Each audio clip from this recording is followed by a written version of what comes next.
Welcome, everybody, to today's webinar offering. My name is Todd Schleckaway. I have the privilege of serving as the NATE President and CEO. The association is really excited about the content and our subject matter expertise represented as our speakers on today's webinar offering on AI in the tower industry. It's no secret, you can't go to an industry event now and not receive a lot of information and content on AI. Nate is very bullish on artificial intelligence and the future opportunities, not only on network deployments, but also how to make work more safe and efficient in the industry. And so we're really excited. Thank all of you for joining us today. Before I turn it over to today's speakers and moderator, just a few housekeeping items I'd like to announce. First of all of your cameras and your audio is turned off and you're in attendee mode today. But we encourage questions, and you can ask a question through the Q&A icon at the top of your screen. If you click on that, a chat box will open up on the side, and towards the end of today's webinar, we will be answering questions that are submitted in that format. So without further ado, I want to invite our distinguished panel to introduce themselves, and then we'll turn it over to the moderator, Letitia Latino Van Splunteren. But Sean, do you want to start us off? Yeah, nice to meet you, everyone. Thank you for joining. My name is Sean Shahini. I'm a licensed structural engineer in telecom and CEO of Inorsa. What Inorsa does is we are the AI platform for critical infrastructure. So we help our customers organize their data, but also automate everything from architecture engineering, drawing, structure analysis to QCing documents and generating contracts, leases, you name it. So very excited to be here and happy to be part of the panel. I guess I go next. I'm Bill Hollick. I'm with Ambiflow. What Ambiflow does is we're an end-to-end digital services company. So one of the things we do is called situational awareness, where we take data from crowdsourcing sources, mold it through AI and through different algorithms to understand where there are coverage and capacity deficiencies, and then bring that through to site acquisition, which is what I do, specifically as head of deployment, and then go through construction and tower erection at the end of the day. We can even use ops to do digital twins and digital services. I'm thrilled to be here today. I love AI. It's one of my favorite topics. So thanks for having me. Mark Couch, I'm CTO of ARC Strategic. Been in telecom a long time. And what we do at ARC Strategic is geospatial awareness of digital twins, all the way from capture of the data in the field, working with customers to then find out what type of information they want to glean from it and help them through post-processing extract that information. My name is Fred Arnold. I'm the Executive Director for Learning Alliance. We have a 28-acre facility in Plant City where it's dedicated to telecommunications and training the next generation workforce. I also head up our AI research lab there, and we look at how do we define the next steps of training for the AI workforce in our industry through that lab. So great to be here and looking forward to having a conversation. Great. Thank you, Fred. Hello, everybody. I'm Leticia Latino. I've had the honor to be moderating this incredible panel of great industry friends.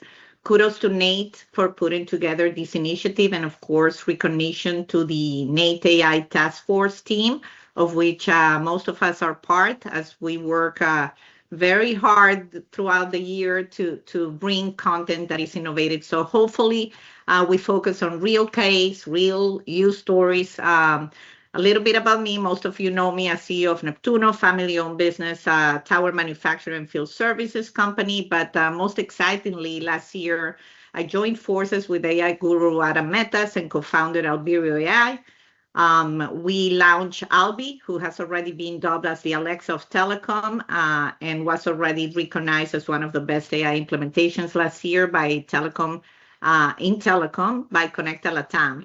So I'm very excited to have this conversation. Please, I encourage everybody to throw your questions and answers in the chat. We're going to have time at the end. And I wanted to start us with open questions so that our panelists share the major pain points. So for technology to be successful, it has to provide tangible relief to major pain points. From your vantage point, and let's start with you, Sean, what is the biggest problem AI is trying to solve or already solving? And highlight, please, any facts versus myths that are out there. It's a good question. So I think there's the old generation of software solution, and then there's AI. So back in the day, you had to get a project management tool or a sales tool and manually input information in all of these tools. And the end value was not clear. You could use a project management tool, get a promise that you're going to become this much more efficient, and then work towards that.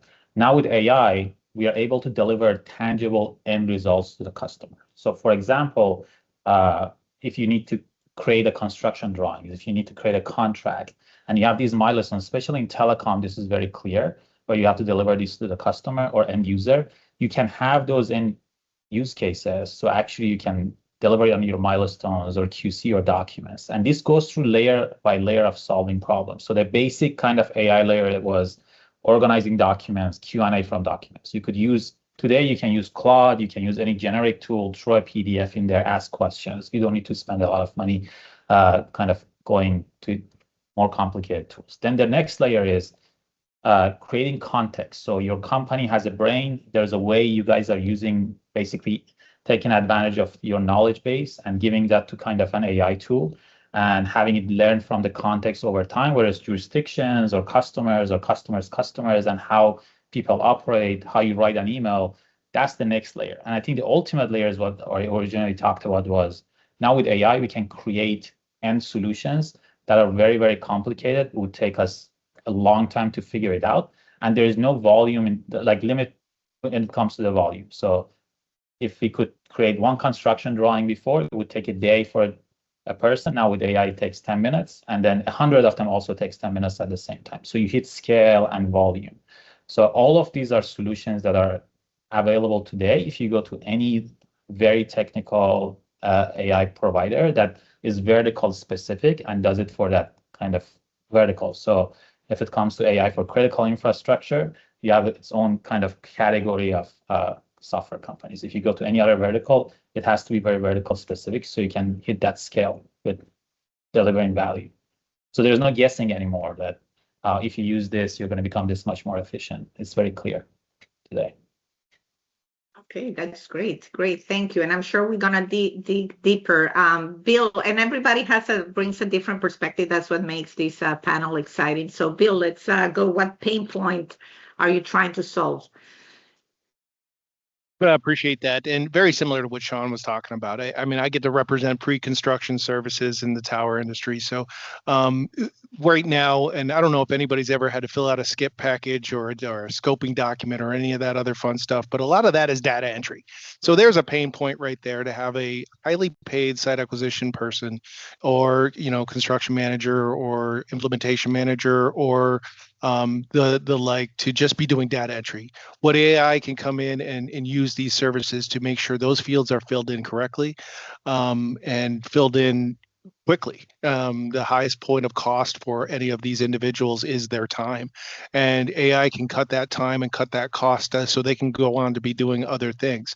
So there's a huge pain point that AI is solving. Another pain point is in the world of site acquisition and design, there is so much fragmented information out there. There's permitting and leasing and drawings, as-built from 5 years ago, as-bills from 3 years ago, zoning documents from an approval that is just, has to be ingested by an individual. In the past, it was always a site acquisition agent's job to kind of figure out and weave through that mystery of fragmented documentation to figure out what's going on and what the plan is going forward. Now you can put it into AI and they'll help you guide through those types of different fragmented pieces of information. Now, it's not infallible, right? There's a myth, right? There are hallucinations. You have to check the AI. It's not going to replace a site acquisition agent. It's not going to replace a construction manager.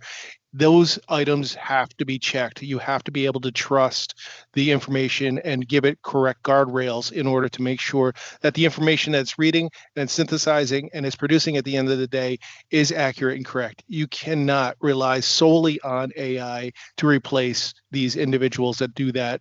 I've always said, people who know me say that site acquisition is an art, not a science. You have to make sure that that artists are there to create the art, and those are our site acquisition people. So that's my long-winded answer to your first question, Letty, and I'll turn it back to you. Oh, perfect. I think that's a fragmented data entry, and it's all very relevant. I like to say that bad data plus AI is not innovation, it's risk at scale. So the fact that we're having this conversation is very important so that we do this right as an industry. So Mark, let's go over to you. Yeah, and I think keying off of what you just said there, that's part of why when we start off, we collect the data so that it's empirical, right? You go out with drones, terrestrial LiDAR, photographs on the front end of the project, and then everyone downstream through site acquisition, through creating a Revit model, BIM model, and 2D CDs that the construction managers go to the field with the tower crews. All of that data is freshly taken. Somebody didn't come in and change something after the plan was done. And then, so I think that's been really successful within the industry, and we see things caught all the time from that regard. And then again, after the construction is completed, typically there's a second collection that goes out, and it's maintaining that. It's creating a digital twin and then maintaining it. That is super important. And then it's up to the carriers to continue to maintain it. And then it's probably a good idea, as we're seeing, to go again before the next project and do another capture to make sure that you have the fresh data, because we're humans that are working at a really fast pace in the industry, and honestly, in this industry, we've never been really good at keeping up the records. So the approach that I've seen over the past 10, 15 years, and now it's really becoming a way of working, is that the carriers are going out, right before they start the planning phase and doing those captures. And then going to engineering with that fresh data so that it stays correct. Great, thanks, Mark. Little did we know that we started digital twins, as you know, Mark. 2008 was our first digital twin. The name didn't even exist, but how long it has taken, and we're still struggling with the same issues. This is how big the problem is in terms of how to keep the data up to date. And so let's hope that the AI used in the right way can help us tackle this one down. Fred. Our biggest focus has been on what I like to call the productivity work stream, how people actually do the work. It's really important to get into the psyche of people when it comes to these tools. We're so engrossed in, well, how do these tools work? What do they do? We build this technology, but if we don't engineer it based off of how people actually become productive, then we aren't going to produce AI tools that people are going to want to use, and it becomes fragmented. So when it comes to a training perspective, it's really important because we're going to have to deploy those systems. We're going to have to train people on how to use them, and we're going to have to know how they actually produce the work that they're doing. So getting into the teams, getting into the methodology of what different team members are doing is highly important. And that's kind of research that we're doing, is trying to figure out, well, yeah, we may have all these AI tools, but how do people bring them together, and how do they actually use them? So it's a critical thing to answer there.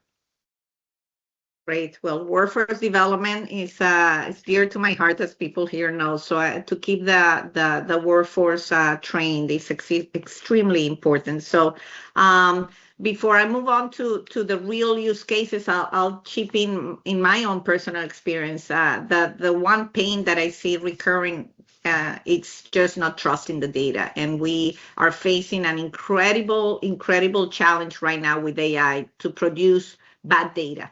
Like if we don't do this right, whatever we feed this algorithm and the AI has the potential to really take us to the wrong decision. So that's something that I think we all have to be super intentional in terms of not just going faster of what we show as an AI resource, but to make sure that it delivers the right answer.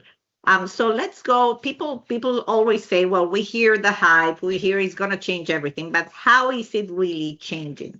So I wanna deliver on the promise of this webinar in terms of that we share real use cases, real results.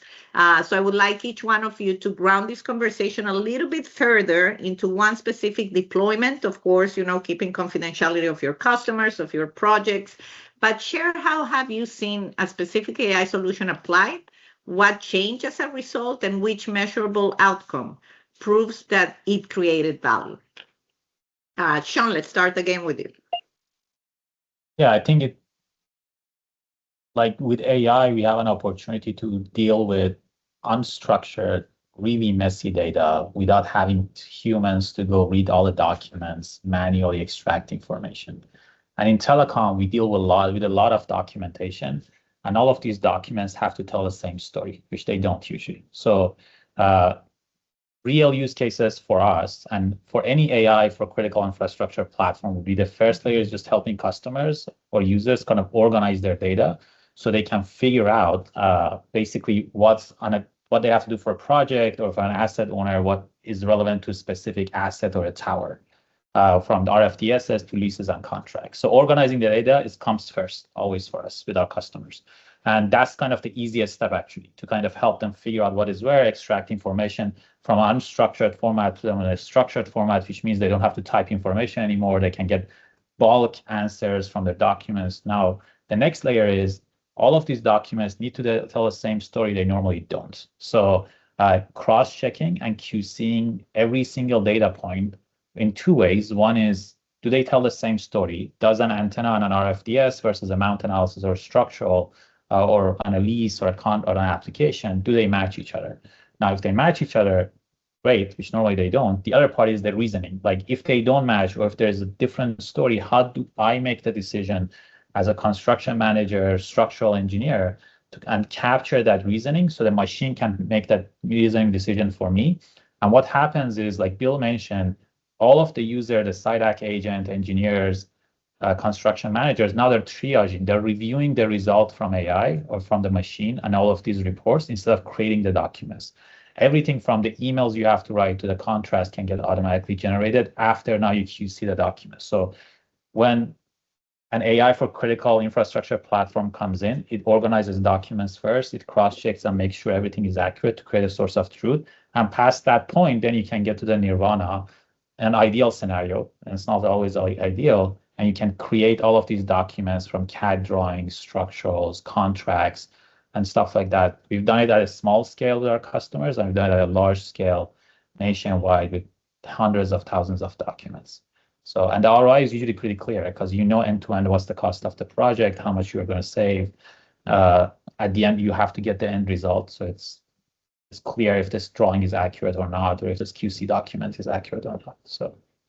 No, that's fantastic. And maybe we'll leave it for later, but I think it would be good in terms of the measurable, like the confidence level. Like you talk about data source, but if the source is not accurate neither, what's the confidence level? That's something I want to throw and we can discuss it because we know we all struggle with the same thing. But I think that's an important point in terms of this data. Exactly. Yeah, and we rate the accuracy of the asset data for customers too. Like if this project is 80% healthy or 60% healthy, you have to figure out where to fill the gaps. The gap. Perfect. Yeah, I think that's an important because people say source of truth and then you deliver something, but then they struggle with some of the answers because again, the drawings are old. So we all know that this is a real struggle for everybody, and this is where I think we have to hone in. So, Bill. Yeah, so I'm going to answer the question a little bit differently. I'm going to tell a little story about where I really could have used an AI agent and how it could have impacted a major project that we were getting kicked off. It's a bit of a humble brag, but you know me. So we were in the early stages under NDA, super secret project that's still going on right now of an equipment swap out, right? We was very low chances we thought of this thing actually happened, and it actually happened.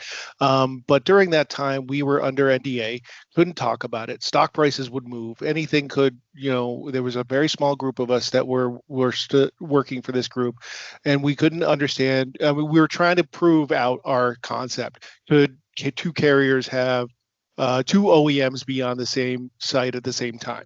What could the process be for this equipment swap out? So finally somebody spoke up and said, hey, let's do a trial. Let's do 3 sites.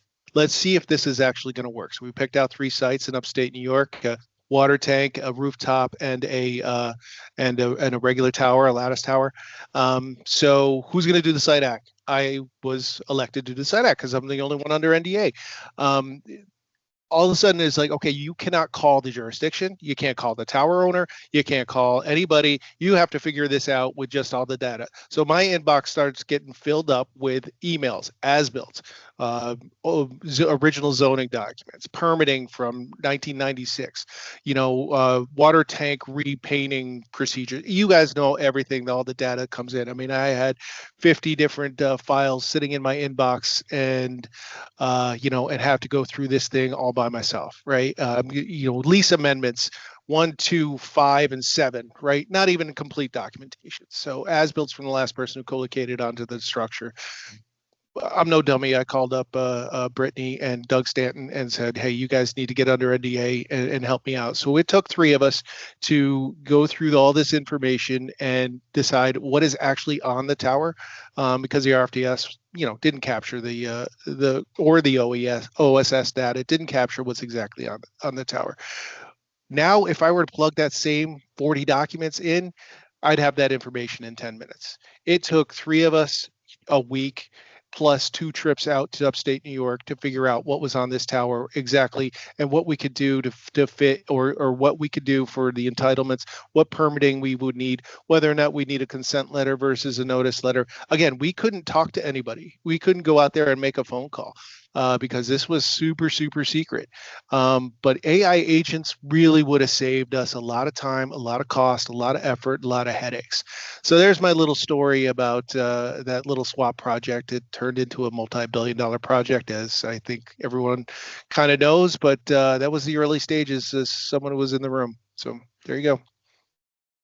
Great, thanks. That's a strong example. Thank you, Bill. Mark? Yeah, I mean, I would say similar to Bill, where I've seen it be most successful is in going out and getting the empirical data.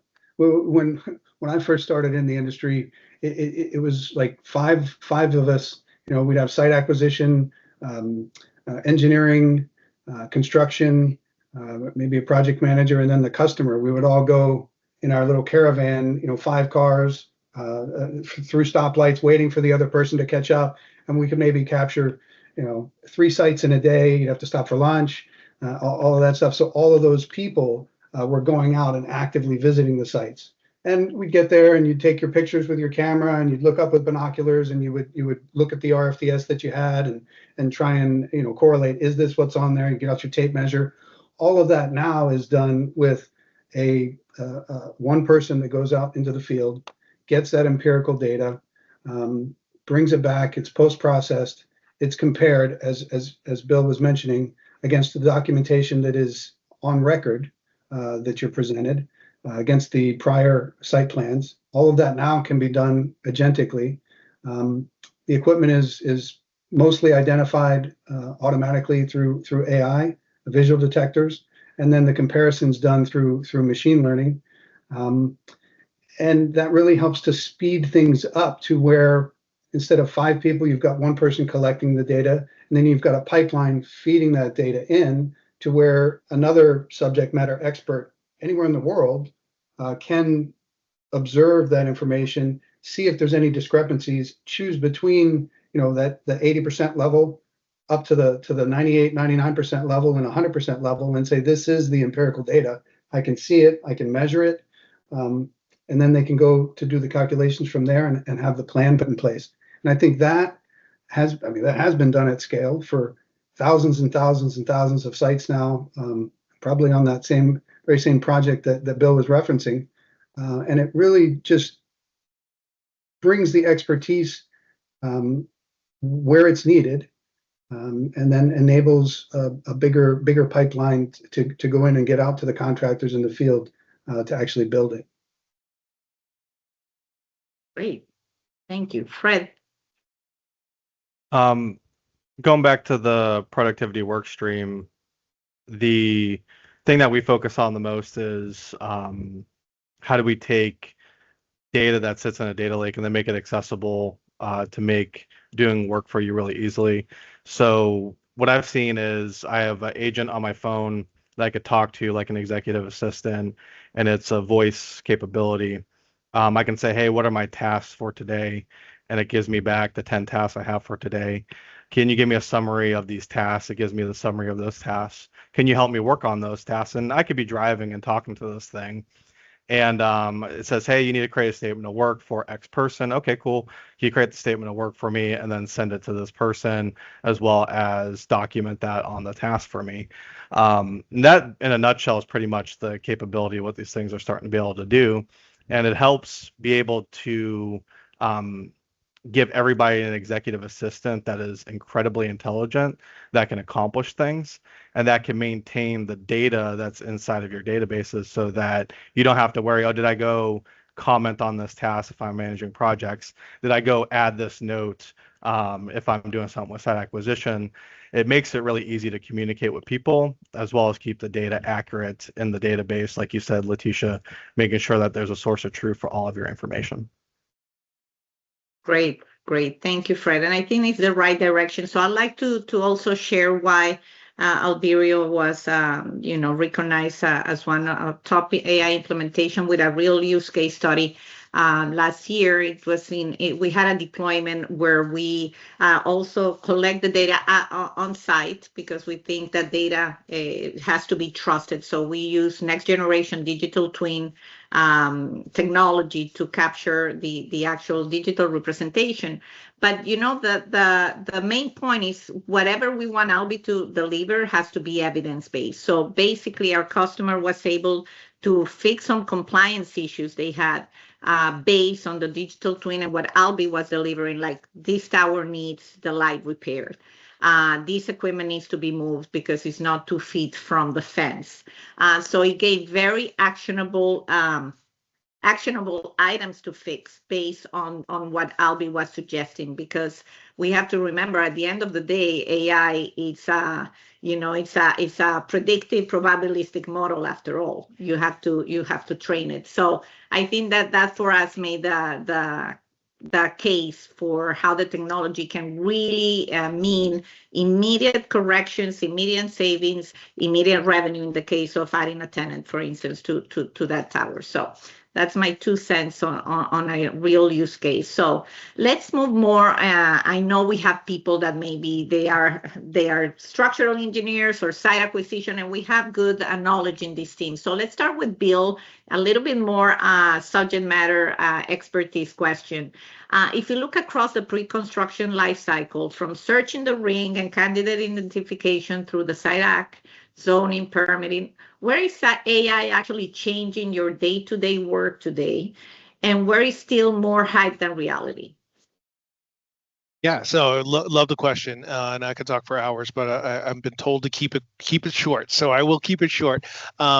So from a day-to-day perspective, I just want to talk about situational awareness. So what AmbiFlow does, and the reason why I'm so keen on the company that I joined after the OEM that I worked for so long, is we're determining where the next hotspot is for where the next tower should be, where the next infrastructure for coverage, whether it be for fixed wireless access, whether it be for ubiquitous coverage for cell tower, RF engineering or capacity in certain locations. That's what we're determining. And we use AI by taking in all different data points to bring in that kind of information. So we use AI to look at the terrain, look at the jurisdictions, look at the even the curvature of the earth, the foliage, all these other things that can determine that you can look at and make sure you know where it is a great place to have the ideal candidate to put an asset. We also use crowdsourcing data that goes into that AI engine and algorithm that tells us, okay, AT&T, T-Mobile, Verizon, you all have coverage and capacity deficiencies right here in this location. We call them volcanoes, and this is where we can determine where the best spot to put a tower for you would be. Now, I know RF engineers are looking at this, and it's very hard to tell a carrier RF engineer that they need a tower somewhere, but we're using cutting edge AI digital services to find those locations. We're not using, Planet's a great tool to look for prop maps, but this is Planet on steroids that we're working. So day to day, that is what we've been able to accomplish at an AmbiFlow. Great. I love the planning on steroids. Good tagline.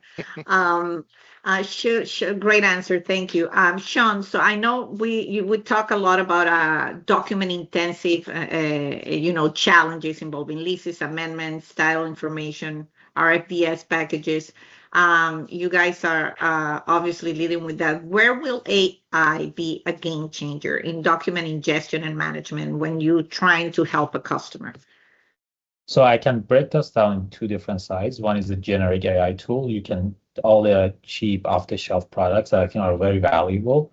And that they come in the forms of just Q&A of the documents, understanding what's in the document, like just throwing a PDF, asking questions, making sure you extract everything upfront. Like you can use any off-the-shelf product, but when it comes to an AI platform for critical infrastructure, we can solve a lot of problems that are very, very industry specific. For example, the RFDS documents, these are not something that with high accuracy, a generic AI tool can read because they're so variable and they're so all over the place. I think it's a pain point for everybody here that you have to have a purpose-built solution. Not only it's specific type of documents, diagrams, CAD file requirements, structural analysis models that a purpose-built platform can solve for, but also it's the reasoning because it's jurisdictional requirements, it's construction manager requirements. So we can extract information accurately, but also we can apply reasoning and make sure that these documents tell the same story and they are not only data like point by data point, but also the reasoning behind them can match. So AI can help bring all of this upfront. So in the beginning of your project, you can make sure everything is accurate. So we've saved weeks, sometimes hundreds of thousands of dollars of mistakes when it comes to all of these projects that we have to do. So the opportunity for an AI for critical infrastructure platform is to turn all of that information into something operational that actually gives value to the customer. So you spend less time on the projects. All of these documents have to tell the same story in the context of telecom and basically save a lot of time and move a lot faster and easier. And once you solve that, then you can automate a lot of the tasks. We can scale a lot faster with our businesses and do a lot more. Great. Yeah, I call the data, it's almost like a garage cleansing. You never want to do it, but once you do it, you're very happy you did it. So exactly. Yeah, great insight. Thank you, Sean. Mark, let's go to you. You have a broad experience on drone imagery and digital twins. Can you share a bit of the journey the industry has had to where we are right now, where we are on adoption, and how is the industry dealing with the standardization of digital twins creation? I think there's still a mixed bag, but the standard collection has come a long way, and now we're getting better quality models. There's a couple of different tiers. There's an inspection grade model, and then there's an engineering grade model. Both way different collection methods, types of hardware that you need to do the engineering grade model, and then you've got the inspection grade survey and inspection grade model or planning model that we do for scoping and things like that. Those have gotten quite good, actually. I mean, you can now determine azimuth within a few degrees quite easily, and that's being used both pre-construction to do the planning and then post-construction to validate what has been built. That took a long way getting there. I mean, I can remember over the years, it just didn't line up, right? There'd be a tower and everything would be fine, and then the next tower there'd be an elevation difference of 10, 15 feet on the tower, which really makes people question the data. So along the way, we learned a lot. As you know, the industry, I think, learned a lot. Started using RTK, and you know, again, in terms of when you need to have millimeter accuracy, then you're out flying a completely different kit. You know, a dual sensor drone with a much better IMU and a whole lot more images and a much tighter flight pattern, and then a lot of post-processing happens. So really, the customer has to look at what they want to get from it and what the purpose of it is. If you're going out to do a safety inspection, what is my climber going to run into when they get to the site? Is there a safety climb present? You know, does the existing planned or does the final RFDS from the last job meet what's still there, or did somebody go out on a maintenance call and fix something or change something, or did another carrier do an install and all of a sudden, you know, my installation has been encroached upon, or something has been damaged, or has there been after a hurricane event, or anything like that, right? There's so many reasons to perform the inspections, but I think it's enabled a lot safer inspections and knowing what you're going to get into when you get to the site, which helps reduce truck rolls. And back when I had a company building towers, there was plenty of times when we would drive, 3 hours up to Vermont to get to the site or something, and then realize, well, this isn't what the engineer drew on the plans, because they started this project a year ago or more in some cases, and since then things have changed. So in what I'm seeing that has had, I think, the largest impact is that ability to reduce the cycle time from when the customers are going to go out and do next year's plan.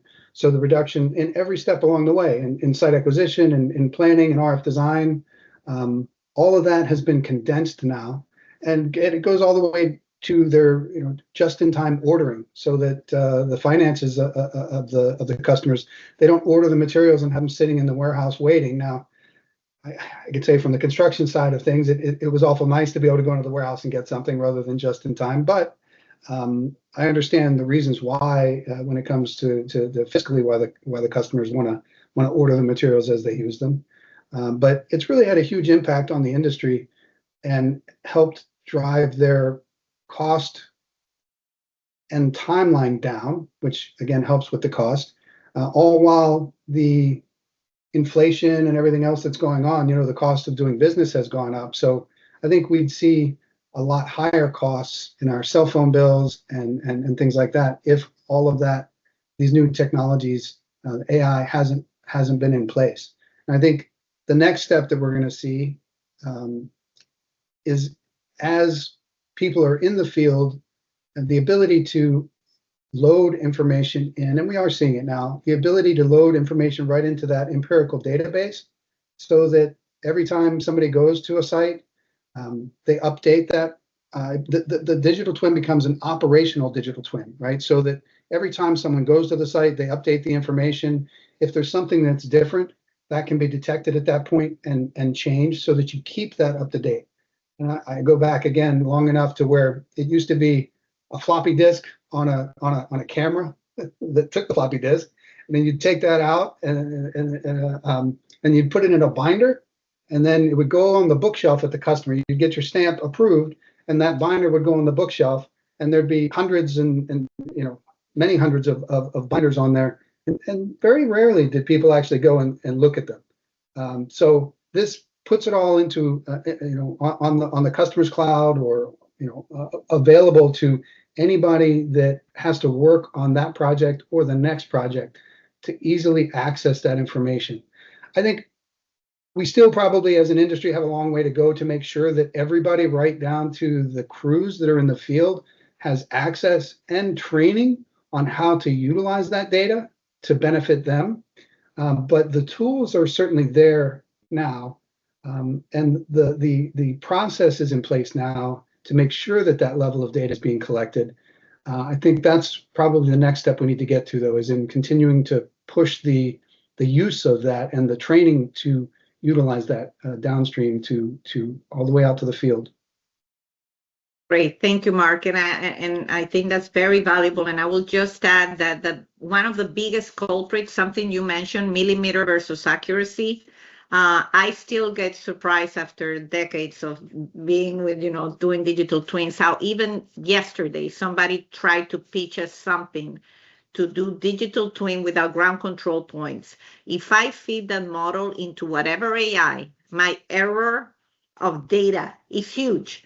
And people are not paying attention to this. So this is something where we as an industry have to be super careful, because whatever comes from the field and we field to all these beautiful platforms, that's the answers we're going to get. And so this is something that really takes away my sleep. But at any rate, thank you so much. Fred. For the record, Mark, for the record, I was one of those guys that opened up the binder. So I did open your binder and I did look at it. I'm old enough to be that guy. So sorry, go ahead. Okay, go ahead, Fred. Go ahead, Fred. I have to ask the question for Fred to go ahead. Sorry. For the people on this webinar who run A&E teams, zoning, what does an AI augmented pre-construction professional look like in 3 to 5 years? What skills will matter more? What will matter less? And how should we be reskilling our teams right now? So the tools that we're going to have are going to have a high level of technology requirement to it. We always have that scale of laggards versus early adopters, right? AI is going to have to push everybody to become an early adopter of this. So there's different levels of requirement when you're using these tools that you're going to have to get comfortable with. And your professionals and individuals in your team are going to have to upskill their capabilities of just using systems, right? And I guarantee you could walk into any team and you could point at, well, that person's not good at, my software that I'm using, but this person is, and that's the person who you lean on a lot to make sure that your system is good. Well, now you have to get your whole team involved in the technology. So it's really a cultural adoption that really becomes an operating system. It's not just something that is there, it's a sidebar. I think a lot of people look at technology, oh, it's just there, right? My job is I'm going to have conversations with people. I'm going to go install this stuff. I'm going to do this. And the technology is a sidebar. AI drags it into the forefront. That technology is the main driving force of this stuff. And the technology is important. And the people who are going to learn that and understand the technology are the ones that are going to benefit from its use, but also benefit from the fact that businesses are going to go in that direction, and they're the ones who they're going to want to hire, right? So I would say the key skills is becoming really good at software, regardless of if you like it or not. That's what you got to do first. The things that are going to go away is anything data driven. Like if I have to organize data, if I have to manage data, if I have to clean up data, if I have to look at a bunch of data and try to extrapolate information from that, those things are going to become AI driven. Where are you going to see the jobs and the, really the evolution of, zoning, A&D, all those components? I really think of relationships, right? If I have a relationship with the permitting office and zoning offices in my region, then I can get a lot done. But it's hard to manage the work and the data and all this other stuff, but also manage the relationships. So you're going to be able to put more time into people, which I really appreciate, because that means you could train people, you can create cultural adoption, and then you can also build the relationships that you need to make your business successful, because it all comes down to, well, I need this thing now, I need some permitting, I need this, and you're going to contact somebody. So you can build those strong relationships because you don't have to worry about all these manual things that you had to do in the past. So for me, you guys really have to get on board with learning technology. No more being a laggard. You have to become an early adopter, get in there, learn it, understand it, learn the new tools, and then realize that it's really going to replace a lot of those manual entry components of the work that's being done. And now you can focus on building your business and relationships. Great advice. Thank you for that, Fred. So we have about 15 minutes left. We're going to go to one more round of questions. And but I hope you're already submitting your Q&A. We're going to have about 8 minutes for questions, if not a little more. So when we see how many questions we have. So let me move quick to Bill again. As Bill, you and I interacted a lot on structural analysis and how can we leverage the digital twin, and this is where that whole conversation, millimeter versus centimeter, aspect came into play. This has always been a specialist bottleneck. So with these AI-driven tools, have the capability of auto-generate models, flag overloads. How does that change the interaction between the site act and the engineering firms and the tower owners, and what new failure modes does it introduce if we overtrust these models? Yeah, I appreciate the question. And there's not a ton of controversy that goes on in our industry, but this is certainly a controversial topic of what is controlled during a structural engineer as in a structural analysis. There's nobody better I would like to talk about this with in this panel, right? We have Sean, a PE. Leticia, you own a A&E company for many years. Fred, you know the process.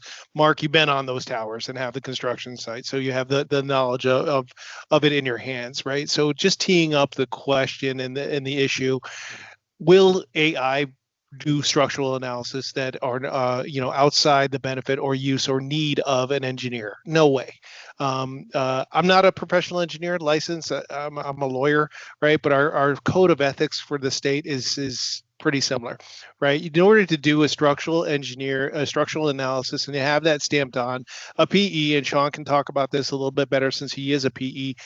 PE has to be in control of that data and has to be able to understand that data, and is the one that does the analysis of that data, right? Not a robot, not an AI bot, not Claude, not Anthropic, not Mammoth, not any of those. In order for the PE to be comfortable with stamping that structural analysis, they have to be in control. Now, I've been on both sides of this issue, so I know there's some people that have heard me argue the other way. That's fine. But I feel strongly that we need to put this controversy to bed, because engineers need to spend time doing engineering. Right? They need to be doing the actual work of figuring out whether or not this design and this structure is capable to hold the design that is proposed, or does it fail as it sit? We can't rely on an AI to be able to make those determinations, because AIs are not engineers. There's a reason why there are professional licenses. There's a reason why there are ethics for professional engineers, and that has to be upheld. And we can't necessarily trust. Just like you can't trust a contract with an AI agent, you have to have a lawyer look at it. You can't trust a structural analysis with just an AI agent. I totally agree with you on that one. Great answer. Thank you, Bill. So Sean, let's go with you, because the CAD drawing aspect of it is it's very intimately linked. So is generating the CAD drawing actually the easier part once the data has been structured, or is the harder and more valuable problem establish that reliable baseline of normalized data model from fragmented sources? Yeah, when I was on the other side, I was an A&E manager, structural engineer. I really hated dealing with the CAD part. And I think everybody on my team hated it too, because it's just so clunky and complicated to kind of put a CAD document together. Same with the structural analysis model. But to Bill's point, it wasn't because this is basically even too manual. It's because all of these documents don't match each other.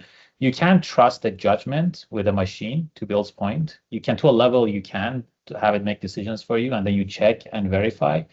But you have to be able to get to a place that there's a bigger problem behind all of this. And it's because all of these assets and towers have lived forever and nothing matches each other. So creating that source of truth from all this fragmented documentation, so you can create a CAD file. So it's two parts of the problems, I think, equally important and equally painful. So we have to go through these documents, even figure out which RFTs is the latest one, and nothing matches each other. That source of truth is one. The other part is putting these technical documents together to match your standards. So if you wanted to have a CAD file match our template or jurisdiction requirements, or a structural analysis model match what an engineering wants to do, they're both kind of, I think, equally important. Now, this is not just like a small problem in telecom. I think it's an opportunity to create that AI for critical infrastructure platform, so it can capture the data, create these complicated documents, and on the other side, understand what the customers and users want and match kind of what they want to see at the last part of it. So, but behind the scene, all of it comes from that trusted source of truth. And Bill said really well, at the end of the day, the engineers, the drafters, the site X specialists, all of these people have to kind of verify the work. So you have a human element on top of all of these QCs that keep happening automatically.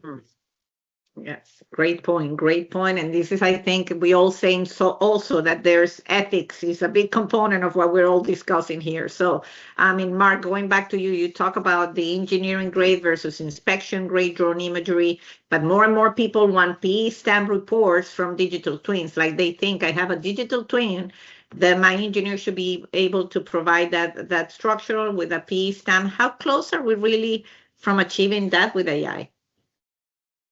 You know, I'm going to be the contrarian as usual, I think. And part of it because you said in the next 4 to 5 years. And when I look back at where we were 10 years ago and 15 years ago and where we are now along that path and the snowball acceleration that's happening. And I would say if the carriers do their due diligence in utilizing the tools that are available now, and documenting all of the steps. And the tower owners, same thing goes, right? If they utilize these wonderful tools that we're able to enable the human with now that are working on those things, then I think, you know, and this might not be popular, but it becomes it would enable the engineer to do a quicker review. The calculation should be done because the equipment's been identified, it's been measured, analyzed against the prior structural, against the proposed plan.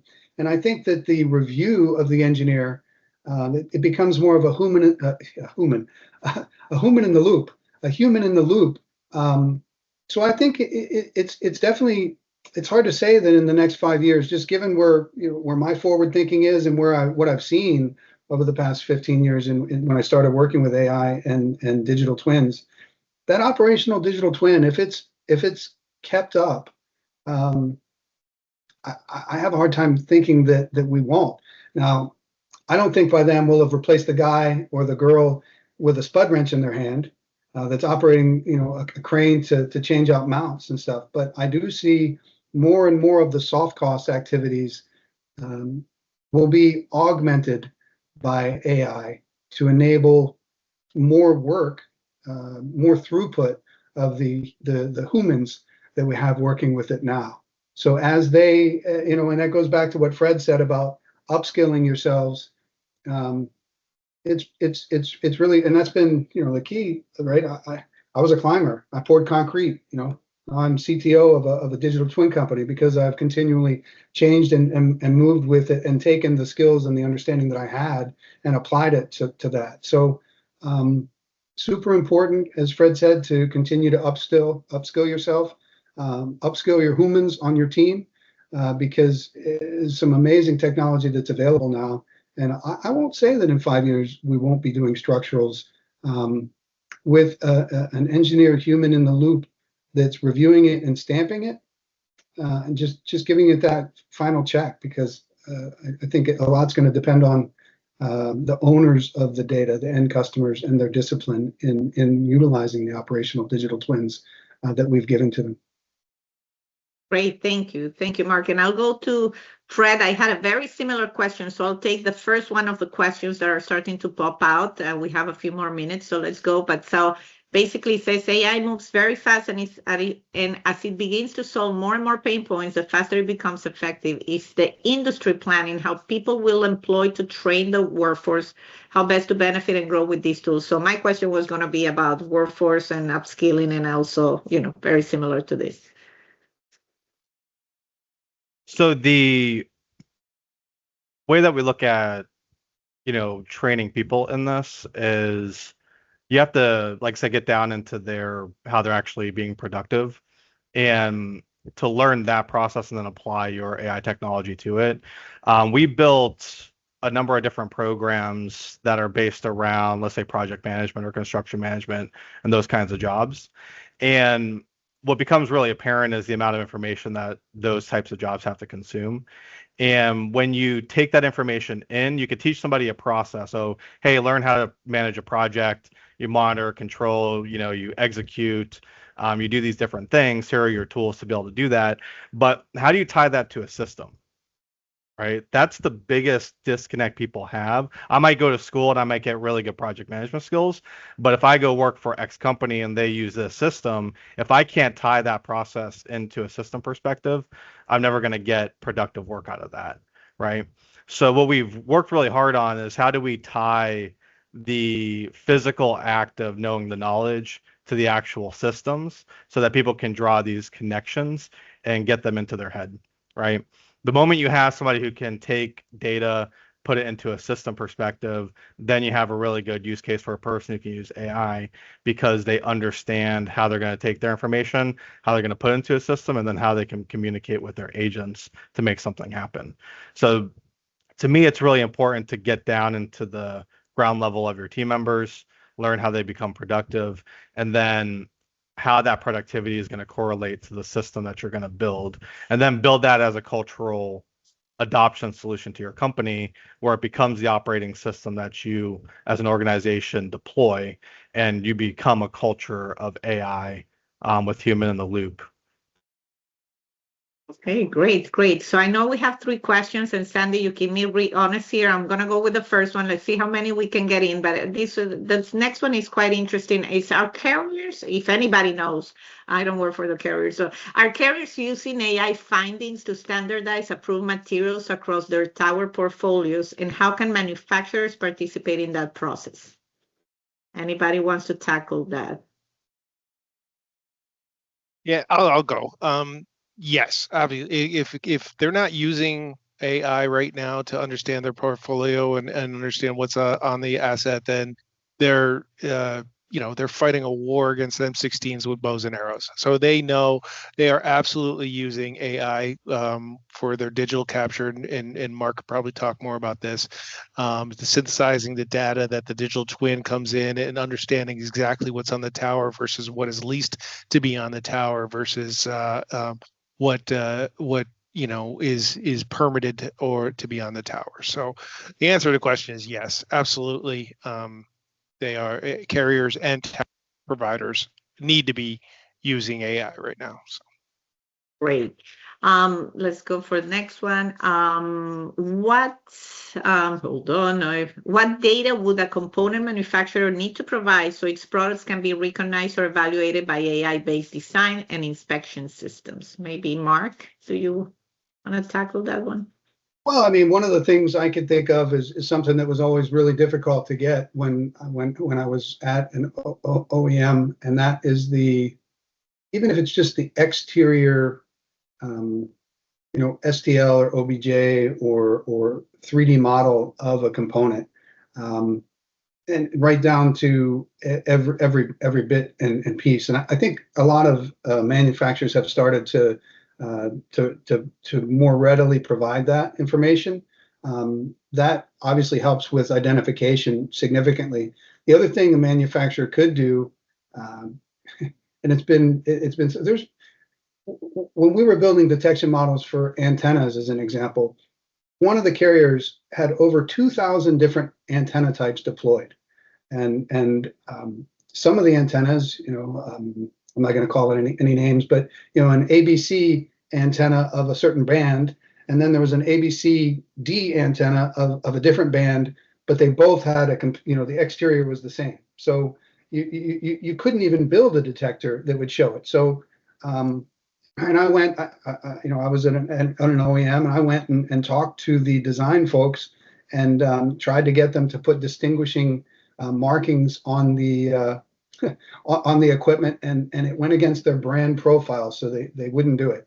And so we were on one side of the business trying to solve this problem of visually detecting the antennas and the radios, and on the other side we were protecting the brand, and we didn't want to do that. So I hope that conversation's gone further. One of the things I think manufacturers could do would be to help identify their equipment visually, even if it's just a small, minute detail, and then that would enable more automations to be done. You can start to talk about a QR code, but that fails in the sunlight and things like that, right? So even if it's something as simple as you move a handle on over an inch, or put little dots on the top side of it so that it can be seen from above, someplace that's exposed that says, 3 dots mean this band, 4 dots mean this band. They don't really even have to be that big. Although I would say then you get into there's oftentimes a lot of bird poop on towers, so that might not be an issue. So that's why I go back to like move the handle around or do something that's going to be a significant visible difference. It might not affect your brand, but it might affect something else. But the more information like that, and then providing the models of the exteriors of the equipment would certainly help with the visualization of it. Great answer. So one more question and we'll wrap it up. I think it's very similar to what you just answered, but in case anybody wants to chip in. So basically, as AI identifies recurring tower issues, how are operators turning these findings into updated material specifications and procurement requirements for future builds? I think it's, in my view, it's like, that's the goal, right? That they take into consideration all this input. Anybody else wants, I think it goes very well in hand with what you just answered, Mark. Anybody wants to take a very quick tackle at that? Yeah, I don't mind taking a stab at it. I mean, having run large-scale deployments, pretty much my entire career, we know what will stall those large-scale deployments, right? You get short-shipped materials, you get jumper lengths that are not the right size, you can't stretch them out. You have service loops of 1,000 times or whatever. You have people factor in the hybrid cable lengths of just the AGL of the tower and don't think of the horizontal run of those hybrid cable lengths.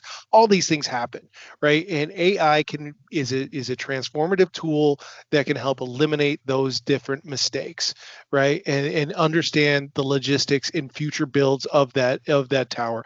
So you're not short ship materials. So you're not given improper jumper lengths. So you're not giving hybrid cable that is too long or too short. AI can catch those formerly human mistakes that were being made throughout the logistics process of a project. Great. So we're up to time. I think we could have gone talking more, but I welcome all the questions. I'm going to use the last message on that Q&A as my closing statement because I personally totally agree with it. And it says, if the data cannot be the absolute source for civil engineering, but here we're talking absolute source, truth, point of truth, then it should not be called engineering grade or some millimeter, or maybe shouldn't be called source of truth. Misrepresenting what is actually available hurts those working to improve the industry. I think that's a call to action for all of us that are developing these solutions, in really taking that intentionally in providing accurate data. And if it's not accurate, just let's not call it accurate, and let's just make sure that the industry knows what they're getting. Thank you all for being part of this. Thank you, Nate, for getting this happening. Congratulations to the AI Task Force team for putting this incredible webinar together. Until the next time. I don't know, Todd or Sandy. I guess we're good. Thanks all. Goodbye, Thank you, everybody. everybody. Thank you. Everyone.